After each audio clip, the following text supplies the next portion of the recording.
Breaking now, what we're learning about the new charges former President Donald Trump is now facing. A man is accused of creating a homemade explosive device and then bringing it to this Holly Springs gas station. He's now facing a weapons of mass destruction charge, and we were there for his first court appearance. A federal judge has thrown out part of Bo Bergdorf's sentencing 6 years after he pleaded guilty to deserting his post in Afghanistan. It looks like he won, but really he could wind up in a worse situation the way this plays out. So what's next for his legal defense team? A heat advisory issued. I'll show you county by county who could see dangerous, deadly heat and for how long. But we start with that breaking news here at 7 o'clock. Former President Donald Trump facing new federal criminal charges tonight in the Justice Department's classified document investigation. Thank you for joining us. I'm Dan Haggerty. And I'm Ashley Rowe. Additional allegations of obstruction and willful retention of national defense information were added to the indictment today. This is in connection to accusations that he hid classified documents at his Florida estate Mar-a-Lago. WRAL's Mark Boyle is tracking this breaking development in the Live Center. Also, Mark, a big development. Another defendant has been named here. A maintenance worker there at Mar-a-Lago, Dan. That's the new information. And also allegations that they attempted to delete the data and surveillance video from that property. This is the headline right here. Trump facing additional charges in the Mar-a-Lago documents case. On your screen, video from that property and what we know right now at 7 o'clock. The charges allege that Trump was part of a scheme to delete surveillance footage and that the newly charged defendant here, that maintenance worker we mentioned, also told another employee that the, quote, boss wanted the server deleted. The Trump campaign saying all of this is not reality. On your screen, this is the quote and the statement from the Trump campaign. It says, "This is nothing more than a continued, desperate and flailing attempt by the Biden crime family and their Department of Justice to harass President Trump and those around him." Continued reaction from both sides here in the Live Center as we get it tonight as this case continues to develop. Oh, yeah, more developments to come, I'm sure. Mark, thank you. Federal officials could get involved in the case of a man accused of having an explosive device in his car at a Sheetz gas station. Norman Bray faces charges including possession of a weapon of mass destruction. He appeared in court for the first time late this afternoon. WRAL's Brett Neese was in the courtroom joining us live now. Brett, now investigators are trying to figure out why he had that device with him in the first place. Ashley, that's right. But what they do know is he was acting suspiciously before they were called to the Sheetz here behind me on Avon Ferry Road around 5 p.m. yesterday. But once they found that explosive device, the situation became even more serious. Appearing remotely, 50-year-old Norman Bray went before a Wake County judge for the first time this afternoon. Sir, you're in court today for a first appearance. You've been charged with 2 felonies that each carry up to 59 months in prison, 1 felony that carries up to 24 months, and a misdemeanor that carries up to 120 days. This is Bray's Toyota 4Runner, where Holly Springs police say they found an explosive device. Police arrested Bray and blocked off the parking lot of the Sheetz and evacuated the store. In court, prosecutors asked the judge to increase his bond because of how serious the situation was. I really think that $200,000 would be more appropriate. Essentially, a bomb was discovered in the vehicle that the Raleigh bomb squad had to come defuse. The judge left the bond at $120,000. I asked police why the Raleigh bomb squad was called in. They tell me it was out of an abundance of caution, since the Holly Springs Police Department does not have any officers with that type of training. Police also tell me the ATF could get involved with this case because of the nature of the device Bray created. The tense situation yesterday played out over the course of about 5 hours before this scene finally cleared. Fortunately, nobody was hurt. Bray is due back in court on August 15th. Ashley. Oh, thank you for the update. Brett Neese live in Holly Springs. We are pressing investigators tonight for any clues in the search for a Moore County woman after her disappearance. New video, we can tell you, from Charlotte now shows police searching the home of Alicia Watts' boyfriend, James Dunmore. We still don't know what authorities found, if anything, or if Dunmore is even a suspect or a person of interest in Watts' disappearance. We do know Watts was last seen on July 26th. Officers found Dunmore later unresponsive in her SUV in Anson County 2 days later. Tonight, Knightdale police investigating a death near the CVS in Knightdale. The WRAL breaking news tracker was on the scene. This is North Smithfield Road. Several agencies on the scene as well, including a forensics team. We're asking about the circumstances, of course, surrounding this death. Police do not believe there's any threat to the community. Taking a live look now at Dix Park. It's a beautiful early evening. This month, the pictures don't show what we are feeling, right? It's on track to be the planet's hottest on record. Here's proof. It could feel like 108 degrees by tomorrow.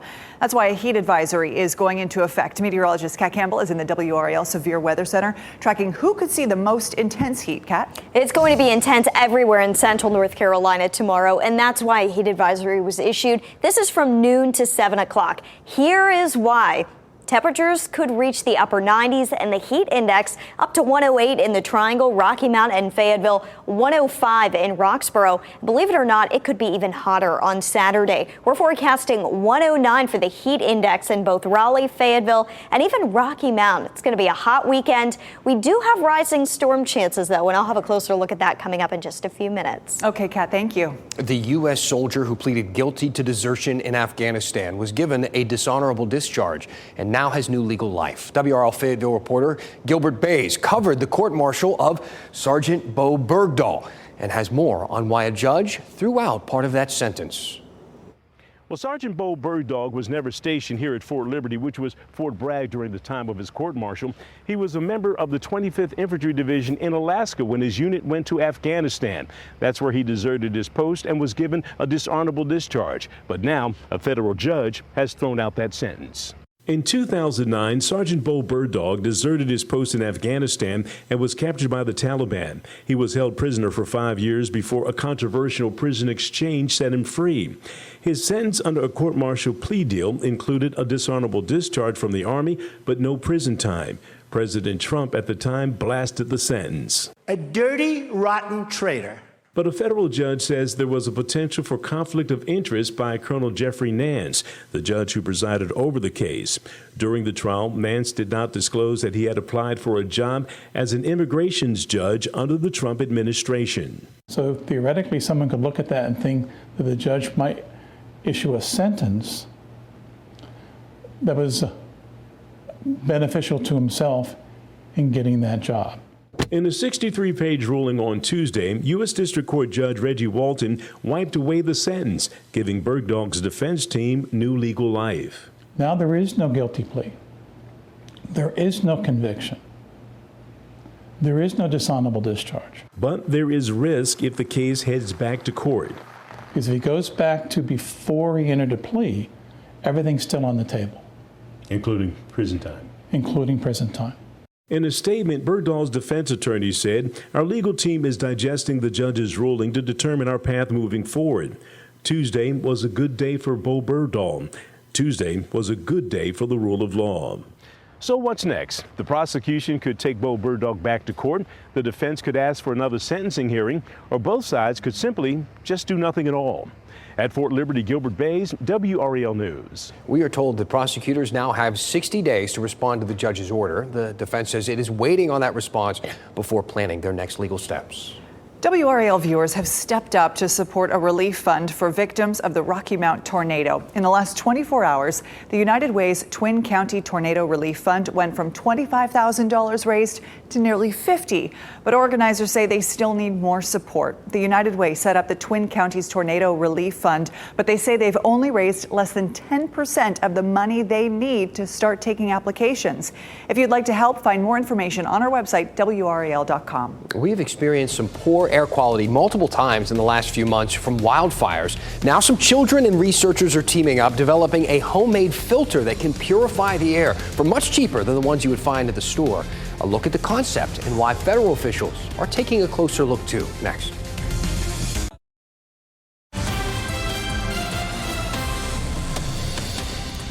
Welcome back, and let's go in depth for a moment and start with an email that I got after Tuesday's in-depth segment about the bonus for UNC System President Peter Hans. Jesse wrote and said, "So sick of Dan's extremely liberal rants." The segment that we did on Hans, who gets paid with taxpayer dollars, focused on his bonus, which was bigger than his paycheck. He makes $425,000 a year and got a $475,000 bonus. We also discussed the growing pay gap between CEOs and the average Joe.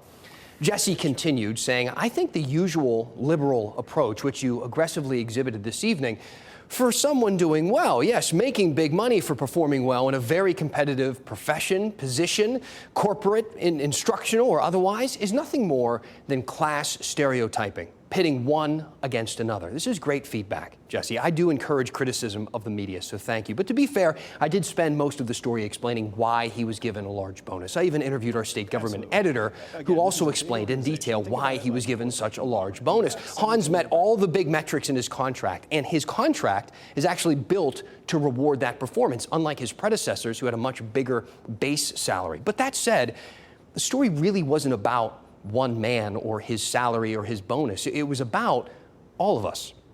You see, I cover stories the way I do because I want to empower you with the full picture. You know, Hans runs a huge school system, and while the metrics in his contract may help him to get paid, they don't encompass the entire story. And at the end of the day, you pay him. So you should have as much perspective as possible. That's why I mentioned this headline. When some members of the Board of Governors, Hans's bosses, criticized UNC's free tuition plan for families making less than $80,000 a year. Now, to be fair, they were mostly upset about the program being announced without consulting them first. But regardless, let's think about that number for a minute. Free tuition for families making less than $80,000 a year. Keep in mind, the median household income in North Carolina is less than $57,000. So if you make 80 grand, $23,000 more, a 40% increase from the median family income here, UNC still thinks you need massive help just to attend a public university. UNC Chapel Hill trustee Mary Cotis said, I think this is an opportunity to have a good discussion about the costs of attending college.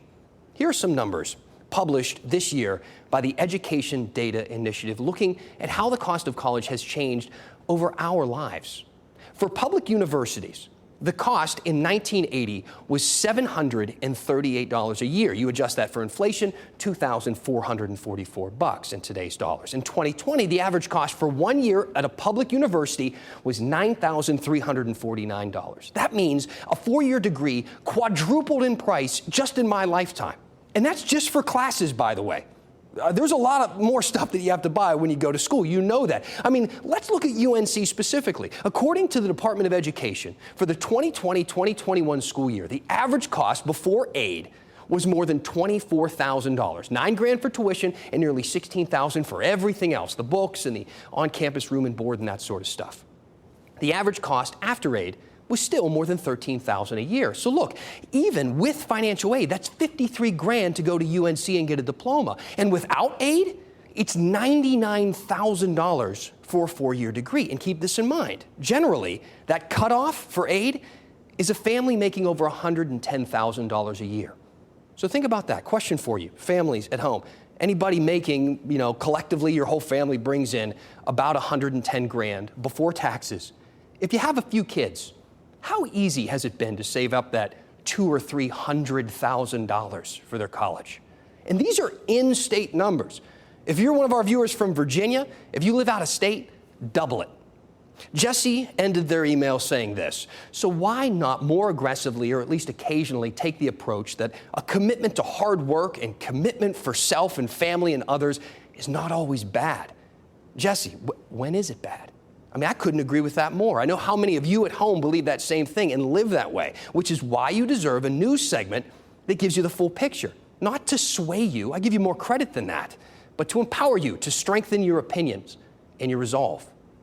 Send me your questions, give me your feedback. Email dan@WRAL.com. Tell me what is on your mind, and we will go in depth. And oh, by the way, when you do send an email to dan@WRAL.com, the email goes to Dan. Yeah. Dan's the one seeing it. I read them, even the not so nice ones. Hey, a DIY filter could help protect your family from that dangerous air quality from the Canadian wildfires. WRAL climate change reporter Liz McLaughlin shows us how outdoor air quality can impact the air we breathe indoors too, and what you can do about it on the cheap. Believe it or not, a team of 5th graders built the air filter behind me. You can see it in a testing chamber, and it made a 13-hour journey here to the Environmental Protection Agency's research lab, where it's undergoing testing. I'm feeling really excited, really happy. 10-year-old Inola Shokumbi had an idea for a project to help her classmates in Middletown, Connecticut. We're going to make something that can take out dangerous viruses. She made a do-it-yourself air purifier dubbed Owl Force One as an experiment to improve student attendance and enlisted the help of researchers at the University of Connecticut to study its effectiveness. The device is made of a box fan, MERV 13 air filters you might find in your AC unit, and duct tape. So we have dozens of schools that have these air filters, and we have been monitoring how well they work, but we've never been able to test one out in a controlled laboratory environment. That's when it caught the attention of EPA scientists, who agreed to test it in their 3,000 cubic square foot chamber. And we're able to test them in a more realistic way that represents more closely how they would be used in the real world. Scientists say initial results are promising.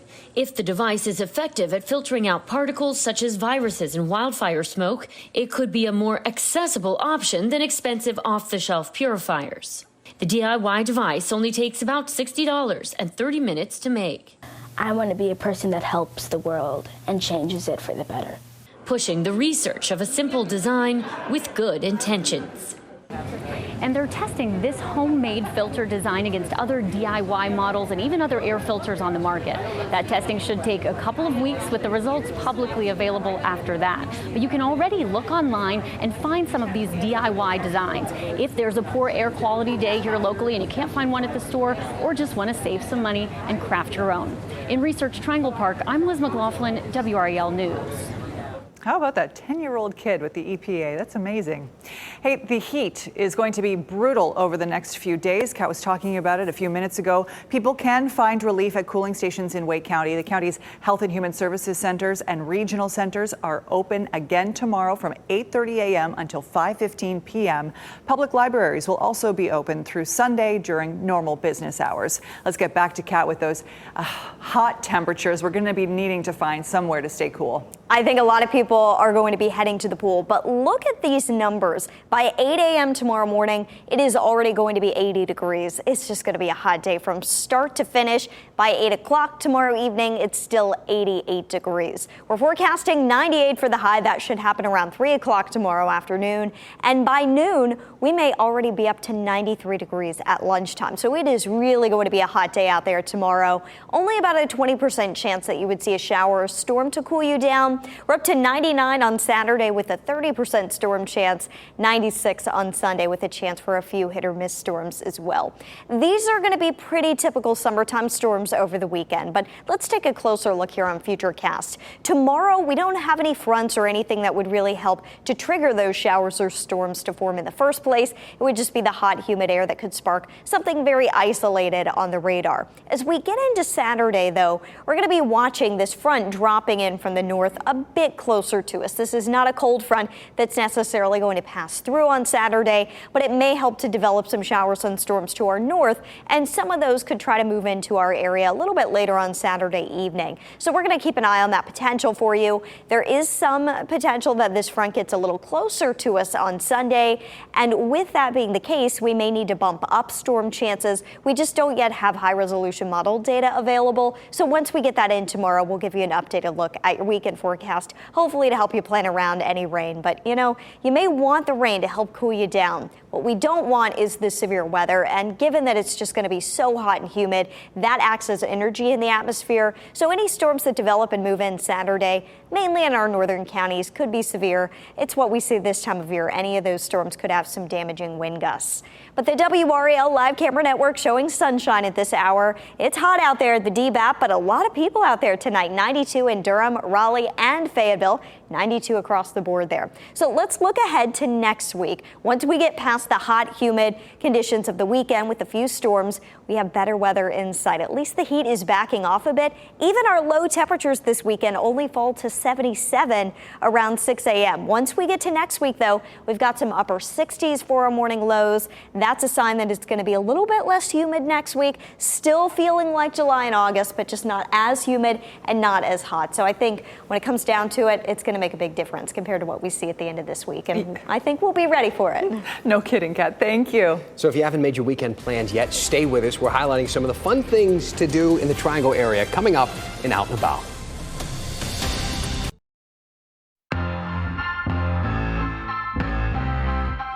kind of a sucker for that music. Oh, it gets me excited. I know, Gets it's me ready for almost the weekend. I know. Superheroes, food trucks, live music, all on the list of things to do this weekend. WRAL lifestyle editor Kathy Hanrahan is helping you plan with this week's edition of Out and About. Grab your best cosplay and head to the Raleigh Convention Center this weekend for GalaxyCon. The 4-day pop culture convention features celebrities, vendors, panel discussions, and some amazing costumes. On Saturday, head to City Plaza in downtown Raleigh for the Taste of Soul NC Food Truck Rodeo. The event will feature a variety of food options, plus a bounce house, games, and a DJ. Admission is free. And on Saturday, Counting Crows bring their Banshee Season Tour to Red Hat Amphitheater in downtown Raleigh.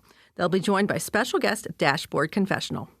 These are just a few ways to get out and about this weekend. Kathy Hanrahan, WRAL News. Lots of stuff going on. A massive day for a massive loggerhead sea turtle, appropriately named Behemoth. He was released back into the wild after nearly a year at the NC Aquarium on Roanoke Island. Aww. A large crowd moving this large bubba back into the water. Good for you, pal. The aquarium posted these pictures to social media of it all happening. Behemoth weighs more than 330 pounds. He was stranded in August of last year. Another turtle named Frozone was also released. That's from Incredibles, Frozone. Frozone? Character, yeah, from nice. Pixar. Thank you for joining us and for making WRAL your choice for local news. We got our next newscast, 10 o'clock on Fox 50 and 11 o'clock on WRAL. Have a great night.